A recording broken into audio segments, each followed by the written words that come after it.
നമസ്കാരം. അമ്മയുടെ ഇലക്ഷൻ കഴിഞ്ഞു. നല്ല ഭംഗിയായിട്ട് ഇലക്ഷൻ കഴിഞ്ഞു എന്നാണ് എനിക്ക് മനസ്സിലാക്കാൻ കഴിയുന്നത്. പക്ഷേ ഇപ്പം ഇലക്ഷൻ കഴിഞ്ഞപ്പം വാക്ഫൈറ്റുകളൊക്കെ കൂടുതലായിട്ടുണ്ട്. പല ചാനൽ ചർച്ചകളിലും വന്ന് സംസാരിക്കുകയും ഇരയോടൊപ്പമാണെന്ന് പറയും, വേട്ടക്കാരനൊപ്പം നിൽക്കുന്ന ഒരു രീതിയൊക്കെ ഇപ്പോൾ കണ്ടു തുടങ്ങിയിട്ടുണ്ട്. പണ്ട് പറഞ്ഞ കാര്യങ്ങളൊന്നും പറയിപ്പിക്കാത്തത് തന്നെയാണ് നല്ലത്. നമുക്കറിയാം, ക്രൂരമായി പീഡിപ്പിക്കപ്പെട്ട ഒരു നടിയോടൊപ്പം നിന്ന ആർജവത്തോടു കൂടി നിന്ന ഒരു വ്യക്തിയാണ് ഈ ഹൈദർ അലി. റിപ്പോർട്ട് TV ഉള്ള കാലം മുതൽ അന്നും ഇന്നും ഒരുമിച്ച് നിൽക്കുന്ന ആളാണ്. അന്നും പഴികൾ കേട്ടിട്ടുണ്ട്, അതിലൊന്നും ഒരു പ്രശ്നമില്ല. പക്ഷേ ഇപ്പോൾ ചില ആളുകൾ ഭരണസമിതിയിലേക്ക് വന്നപ്പോൾ ഇവർ പറയുന്നത് കേട്ട് കഴിഞ്ഞാൽ WCCയെ ചേർത്ത് പിടിക്കും, അവരെല്ലാം തിരിച്ചു വരണമെന്നൊക്കെ പറഞ്ഞു കേട്ട് കഴിഞ്ഞാൽ പണ്ട് ഇവർ ചെയ്ത പ്രവൃത്തികളെ കഴിഞ്ഞ ദിവസം മാതൃഭൂമി ചർച്ചയിലിരുന്ന് ഒരു വ്യക്തി കൃത്യമായി പറഞ്ഞിട്ടുണ്ട്. അതവിടെ നിൽക്കട്ടെ. ഹലോ മിസ്റ്റർ സാജൻസ്കറിയ, നമസ്കാരം. മറുനാടൻ മലയാളിയോടാണ്. താങ്കൾ ഇന്നൊരു വീഡിയോ ചെയ്തു. താങ്കൾ ഇതിനു മുമ്പ് കുറേ പറഞ്ഞിട്ടുണ്ട്. ഞാൻ താങ്കളെടുത്ത് ഇതുവരെ താങ്കളുടെ പേരെടുത്തൊന്നും പറഞ്ഞിട്ടില്ല. താങ്കൾ എന്നെക്കുറിച്ച് പേരെടുത്ത് പറഞ്ഞപ്പോൾ 2 കാര്യം പറയാൻ വേണ്ടി തന്നെയാണ് ഈ വീഡിയോ ചെയ്യുന്നത്. എന്തായാലും ഞാൻ കേരളത്തിൽ തന്നെയുണ്ട്, ലണ്ടനിൽ പോയി അടിമേടിക്കാറില്ല.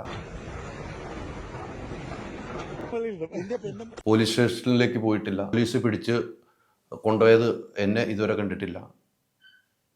എയർപോർട്ടിൽ നിന്ന് അടിമേടിച്ച് മുങ്ങിയത് പൊതുജനങ്ങൾ പറഞ്ഞിട്ടില്ല. താങ്കൾ ചെയ്യുന്ന വീഡിയോയ്ക്ക് എന്തുമാത്രം ക്വാളിറ്റി ഉണ്ടെന്നും നമുക്കറിയാം. പക്ഷെ താങ്കളൊക്കെ എൻ്റെ പേര് പറയുന്നുണ്ടല്ലോ. അത്രയ്ക്കും വളർന്നതോ ഞാൻ, എന്ത് സംശയിക്കണം.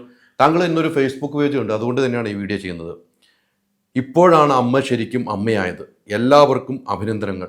അമ്മ ഓഫീസിൽ നുഴഞ്ഞു കയറി സകല കുത്തിത്തിരിപ്പുകളും ഉണ്ടാക്കുന്ന ആ ഹൈദരലിയെ പുറത്ത് ചാടിച്ചു കൊണ്ട് വേണം അമ്മയിൽ ശുദ്ധീകരണം ആരംഭിക്കാൻ. ഓക്കെ, തൻ്റെ ഒന്നും ജീവിതത്തിൽ താരസംഘടന അമ്മയുടെ ഓഫീസിൽ കയറാൻ യോഗ്യതയില്ലായിരുന്നു. ഇപ്പോൾ മാറിയ ഭരണസമിതി അധികാരത്തിൽ കയറിയപ്പോൾ ഒരൊറ്റ വ്യക്തിയുടെ സ്വാധീനത്തിൽ അമ്മയുടെ ഓഫീസിൽ നിരങ്ങി കിടന്നു. താങ്കൾ വലിയ ഫോട്ടോയെ കിട്ടും, പിന്നെ അതിൻ്റെ പടി കയറാൻ പറ്റിയിട്ടില്ല. ഇനി നിങ്ങൾ പടി കയറുമായിരിക്കും. താങ്കളുടെ കുറച്ച് ചിങ്കിടുകളാണല്ലോ. എനിക്ക് പൈസ കൊടുത്ത് അമ്മയിൽ കയറിയതല്ലാതെ ആരെയും തോളത്ത് കയറ്റി കയറിയതല്ല ഹൈദരലി.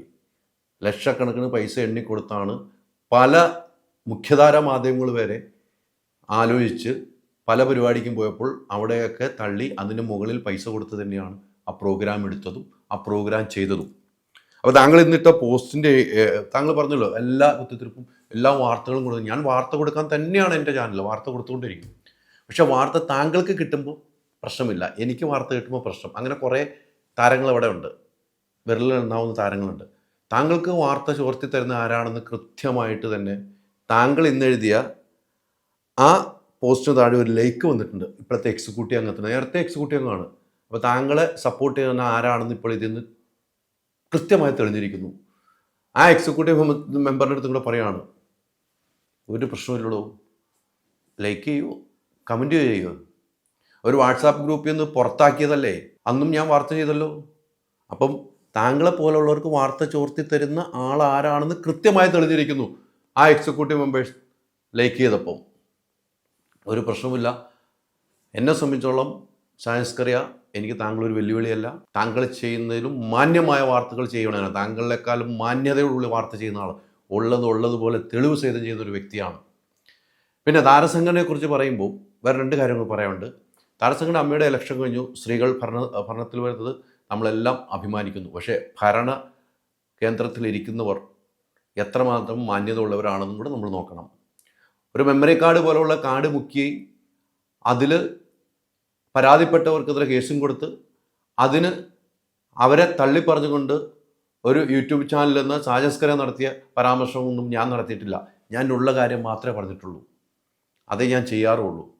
അങ്ങനെയുള്ള ആളുകൾ ഭരണസ്ഥാനത്തിരിക്കുമ്പോൾ, കീ പോസ്റ്റ് ഇരിക്കുമ്പോൾ ഒന്ന് ആലോചിക്കേണ്ടതാണ്. സ്ത്രീപക്ഷം എന്ന് പറയുമ്പോൾ സ്ത്രീപക്ഷത്താണോ എന്നൊന്ന് ആലോചിക്കേണ്ടതാണ്. മറ്റൊരു മുഖ്യധാര മാധ്യമത്തിൽ ഇന്ന് എഴുതിയിട്ടുണ്ടായിരുന്നു, ഒരു യൂട്യൂബർ ചാനൽക്ക് കൊടുക്കാതെ എല്ലാവരെയും അകത്ത് കയറ്റി ഷൂട്ട് ചെയ്തു. നല്ല കാര്യമാണ്. ആ എഴുതിയ പത്രക്കാരോട് ഒരു കാര്യം ചോദിക്കട്ടെ, നിങ്ങളൊരു പ്രോഗ്രാം പൈസ കൊടുത്ത് ഷൂട്ട് ചെയ്യുകയാണെങ്കിൽ ഞങ്ങൾ വന്ന് നിങ്ങൾ ഷൂട്ട് ചെയ്യാൻ അനുവദിക്കുമോ? അനുവദിക്കില്ല. അത് തന്നെ ഞാൻ ചെയ്തിട്ടുള്ളൂ. ഒരു കാലത്ത് കൊച്ചിയിലെ ഒരു വിദ്യാഭ്യാസ സ്ഥാപനത്തിന് താങ്കൾ വാർത്ത കൊടുക്കുകയും പിന്നീട് ആ വിദ്യാഭ്യാസ സ്ഥാപനത്തിൽ വന്നിട്ട് അവർക്ക് അനുകൂലമായി വാർത്ത ചെയ്ത ചരിത്രമൊക്കെ നമുക്കറിയാം. അവരെൻ്റെ അടുത്ത് പറഞ്ഞിട്ടുണ്ട്, കടിച്ച പാമ്പിനെ കൊണ്ട് വിഷം ഇറക്കിപ്പിച്ചു എന്ന് എന്നോട് പറഞ്ഞിട്ടുണ്ട്. അപ്പോൾ വെല്ലുവിളികളൊന്നും അല്ല ഇത്. എന്നെക്കുറിച്ച് താങ്കൾ ഇതിനു മുമ്പ് പരാമർശം നടത്തിയിട്ടുണ്ട്, ഞാൻ ഒന്നും പ്രതികരിച്ചില്ല. ഇന്ന് ഫേസ്ബുക്കിൽ നോട്ടായി എഴുതിയപ്പോൾ തന്നെ ശുദ്ധീകരണം തുടങ്ങേണ്ടത് എന്നിൽ നിന്നാന്ന് പറഞ്ഞപ്പോൾ അതെനിക്ക് ഇഷ്ടപ്പെട്ടു. പക്ഷേ അതിനകത്തൊന്ന് ലൈക്ക് അടിച്ച ഒരാളെ കണ്ടപ്പോൾ എനിക്കിത് പറയണമെന്ന് തോന്നി. അപ്പോൾ താങ്കൾക്ക് വാർത്ത ചോർത്തി തന്നെ ആ എക്സിക്യൂട്ടീവ് മെമ്പറാണെന്ന് അറിഞ്ഞപ്പോൾ നമുക്കൊരു സന്തോഷമായി. വാർത്തകൾ ചോർത്തി കൊടുക്കുന്നുണ്ടല്ലോ. നിങ്ങൾ ചെയ്യുമ്പോൾ വാർത്തകൾക്ക് സത്യസന്ധം, അത് പരിശോധിക്കേണ്ട. എങ്ങനെയാണ് വാർത്ത കിട്ടുന്നത് പരിശോധിക്കണം. ഹൈദരാബാദിൽ ചെയ്യുമ്പോൾ വാർത്ത എവിടെ നിന്നാണ് കിട്ടുന്നത് പരിശോധിക്കും. അവരുടെ മൊബൈൽ നമ്പർ വരെ നോക്കി പരിശോധിക്കും. എല്ലാം പരിശോധിക്കണം. പരിശോധിക്കൂ, വാർത്ത കിട്ടും. വാർത്ത കിട്ടിയാൽ ചെയ്യുകയും ചെയ്യാൻ തന്നെയാണ് നമ്മളിവിടെ ഇരിക്കുന്നത്. ഇനി യാതൊരു മാറ്റവുമില്ല. ഇതൊന്ന് പറയാൻ വേണ്ടിയാണ് ഈ വീഡിയോ ചെയ്യുന്നത്. കാരണം കുറേ ദിവസമായല്ലോ. ഇന്നലെ താരസംഘടന അമ്മയിൽ നടന്ന അക്കമിട്ടുള്ള കാര്യങ്ങൾ ഞാൻ നിർത്തി ഇന്നലെ തന്നെ ഒരു വീഡിയോ ചെയ്തായിരുന്നു. പരിശോധിക്കേണ്ട ആരാ വാർത്ത തന്നതെന്ന്. കഴിവുള്ള മാധ്യമപ്രവർത്തകർക്ക് വാർത്ത കിട്ടും. അത് വിളിച്ചു പറയാൻ തന്നെയാണ് നമ്മൾ. അത് തെറ്റാണെങ്കിൽ തിരുത്താൻ നമ്മൾ തയ്യാറായിരിക്കും. തെറ്റാണെങ്കിൽ തിരുത്താൻ നമ്മൾ തയ്യാറായിരിക്കും. നമ്മൾ തെറ്റായ വാർത്ത കൊടുക്കില്ല. അങ്ങനെ നടന്നിട്ടില്ല എന്ന് ആരെങ്കിലും വെല്ലുവിളിച്ചാൽ അതിൻ്റെ ഓഡിയോ സഹിതം ഞാൻ പുറത്തു വിടുകയും ചെയ്യും. ഇതൊന്നും സംഭവിച്ചിട്ടില്ല എന്ന് പറഞ്ഞിട്ടുണ്ടെങ്കിൽ അത് തെളിവ് ശേഖരിച്ചിട്ടേ ഞാൻ ചെയ്യുള്ളൂ. ഇനി യാതൊരു മാറ്റമില്ല. തെളിവ് ശേഖരിച്ച് തന്നെയാണ് വാർത്ത ചെയ്യാൻ എന്നെ പഠിപ്പിച്ചിരിക്കുന്നത് എൻ്റെ ഗുരുനാഥൻ. അത് തെളിവ് ശേഖരിച്ച് തന്നെ വാർത്ത ചെയ്യാറുള്ളൂ. അത് തന്നെയാണ് മുന്നോട്ട് പോകുന്നത്. പിന്നെ ഇദ്ദേഹം ചെയ്ത വാർത്തയിൽ പ്രമുഖ താരങ്ങൾ വരാത്തതിനെക്കുറിച്ചൊക്കെ പറഞ്ഞിട്ടുണ്ട്. അദ്ദേഹത്തിന് എന്താ ആധികാരികത ഉള്ളത്? ദിലീപ് വന്നില്ല, വോട്ട് ചെയ്തില്ല. ദിലീപ് ആ സംഘടനയിലില്ല.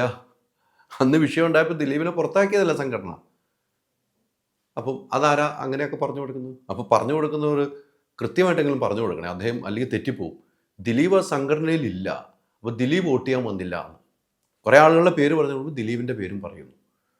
അപ്പോൾ ഇത്രയൊക്കെ ഉള്ളൂ ഇദ്ദേഹത്തിൻ്റെ വാർത്തയിലെ വിശ്വാസം എന്ന് മനസ്സിലാക്കണം. അതാണ് ഞാൻ പഠിച്ച് തന്നെ ചെയ്തിട്ടുള്ള വാർത്ത. അത് ഞാൻ ചെയ്തുകൊണ്ടേയിരിക്കും, ഇനി ചെയ്തുകൊണ്ടേയിരിക്കും. മറ്റൊരു കാര്യം, എക്സിക്യൂട്ടീവ് യോഗം അടുത്ത ദിവസം ചേരുന്നുണ്ട്. ആ എക്സിക്യൂട്ടീവ് യോഗത്തിൽ ആദ്യ ചർച്ച മെമ്മറി കാർഡിൻ്റെ വിഷയം തന്നെയായിരിക്കും. മെമ്മറി കാർഡ് വലിയ വിഷയം തന്നെയായിരിക്കുമെന്ന കാര്യത്തിൽ യാതൊരു സംശയമില്ല.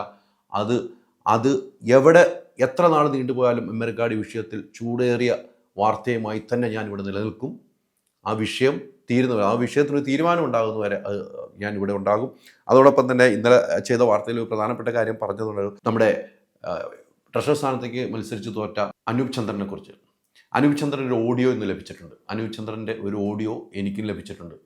അദ്ദേഹം എന്തൊക്കെ പ്രശ്നങ്ങളുണ്ടാക്കിയാലും അദ്ദേഹം ഇന്ന് ഇട്ടിരിക്കുന്ന ഓഡിയോ കറക്റ്റാണ് കേട്ടോ. ഇന്നലെ ആഗസ്റ്റ് 15 സ്വാതന്ത്ര്യ ദിനമായിരുന്നു. ഒരു പതാക പോലും ഉയർത്താതെ അമ്മയുടെ ഇന്നലത്തെ മീറ്റിംഗ് ആരംഭിച്ചു. അത് തെറ്റാണ്. അവസാനിക്കുമ്പോഴെങ്കിലും ദേശീയഗാനം പാടാമായിരുന്നു എന്നാണ് അദ്ദേഹം ഒരു ഓഡിയോ സംഭാഷണം എല്ലാവർക്കും അയച്ചത്. അദ്ദേഹം പല കാര്യങ്ങൾ പറയുമ്പോഴും അതുപോലും ചെയ്യാൻ അറിയാത്തവരാണോ എന്നുള്ളൊരു ചോദ്യം അവിടെ ഉന്നയിച്ചിട്ടുണ്ട്. അത് പഴയ കമ്മിറ്റിയാണ്, അഡോക് കമ്മിറ്റിയാണ് ചെയ്യേണ്ടതെന്ന് പുള്ളി പറയുന്നുണ്ടെങ്കിലും അത് ഇന്നലെയൊക്കെ ഭരണാധികാരികളുടെ കയ്യിലായിരുന്നു. അപ്പോൾ അവിടെ കൂടി മത്സരിക്കാനുള്ളവർ, അവിടെ വന്നവരൊക്കെ ഒന്ന് കൂടി ആലോചിച്ച് ചെയ്യാവുന്നൊരു സാധനം അദ്ദേഹം ഓഡിയോ ഇട്ടണം. ആ ഓഡിയോ ഞാൻ പ്രേക്ഷകരെ കേൾപ്പിക്കുകയാണ്. ഇന്നലെ ഓഗസ്റ്റ് 15 ആയിരുന്നു ഈ മഹാരാജ്യത്തിന് സ്വാതന്ത്ര്യം കിട്ടിയ ദിനം.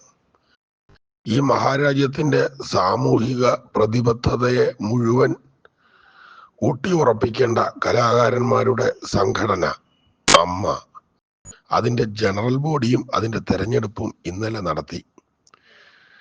ഒരു ദേശീയ പതാക ഉയർത്താതെ, പരിപാടി അവസാനിക്കുമ്പോൾ ഒരു ദേശീയ ഗാനം പാടാതെ ഒരു സംഘടന, ഈ സംഘടനയിൽ നിന്ന് പൊതുസമൂഹം എന്താണ് പ്രതീക്ഷിക്കേണ്ടത്?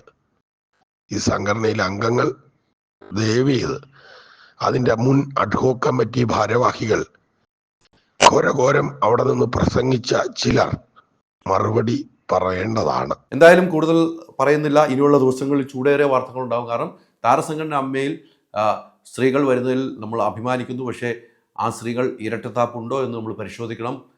ആ ഇരയുടെ വിഷയത്തിൽ ഒരു വാർത്താ സമ്മേളനം നടന്നപ്പോൾ പരസ്യമായി കൂകി വിളിച്ച് മാധ്യമപ്രവർത്തകരെ ഇറക്കിവിട്ട് കൂകി വിളിച്ച ആളൊക്കെയാണ് ഇപ്പോൾ ഉള്ളത്.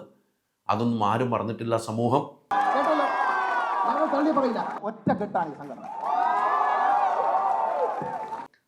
ആ കൂകി വിളി കേട്ടിറങ്ങിപ്പോയ മാധ്യമപ്രവർത്തകരിൽ ഞാനും ഉണ്ട്. നിരവധി അവരൊക്കെ ഇന്നലെ വലിയ രീതിയിൽ അവരെ പ്രശംസിച്ചിട്ടുണ്ട്. അത് തെറ്റില്ല, സ്ത്രീകളാകുമ്പോൾ അങ്ങനെ വരണം. പക്ഷെ ആ കാര്യം, പഴയ കാര്യങ്ങളൊന്നും ഓർത്തെടുക്കുന്നത് എപ്പോഴും നല്ലതായിരിക്കും എന്നൊരു ഓർമ്മപ്പെടുത്തൽ കൂടിയാണ്. 25 കാറുകൾ, 30 സ്കൂട്ടറുകൾ, 30 ഗോൾഡ് കോയിൻസ്, 60 ഇന്റർനാഷണൽ ട്രിപ്സ്, ദിവസേന 1,00,000 രൂപ, 25 കോടി രൂപയുടെ ഡിസ്കൗണ്ടുകളും സമ്മാനങ്ങളുമായി മൈജി ഓണം മാസോണം. MyG future, experience the next. പൂവ് പോലൊരു പുട്ടുണ്ടേ അജ്മിയുടെ പുട്ടും. വിളമ്പാം നല്ല വിശേഷം. അജ്മി സ്റ്റീം മെയ്ഡ് പുട്ടുപൊടി.